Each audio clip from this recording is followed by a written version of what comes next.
try to implement as Lieutenant Governor to restore parents' God-given rights to oversee the education and health care of their children?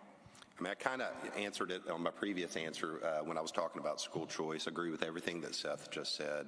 You know, I'm for school choice, not because I'm against traditional public school, because all of my kids have gone to public school at one point in their life. I'm for choice because it breeds innovation. You know, bureaucracy and innovation don't go together.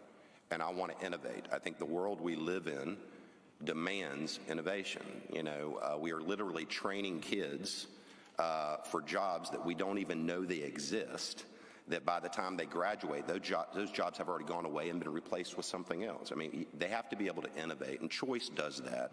I don't have a favorite. My favorite is whatever works for the parent and whatever works for the child, be that public, traditional public, private, charter, Christian, virtual, homeschool.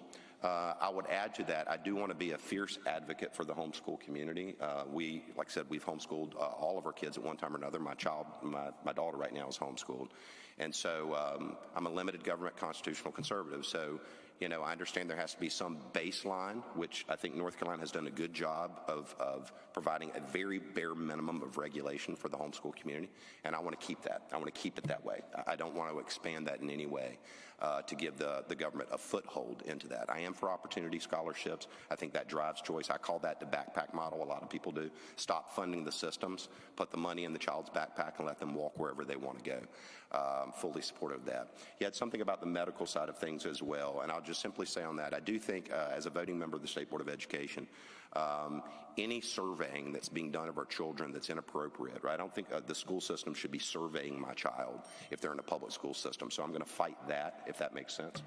Quick follow-up, setting aside school choice, which we all agree with, most of our students are still stuck in the public school system, so what ideas would you have in terms of empowering parents to have the ability to get into the public school system and advocate for their own children with respect to curriculum as well as health issues?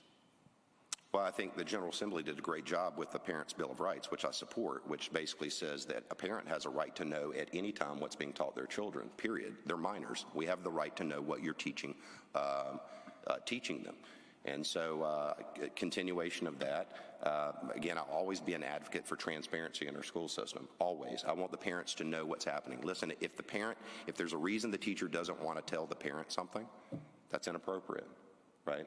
They're minors, and we have to remember that at all times. So I hope I answered your question. I'm not sure I actually understood your question there completely. I'll take responsibility for that.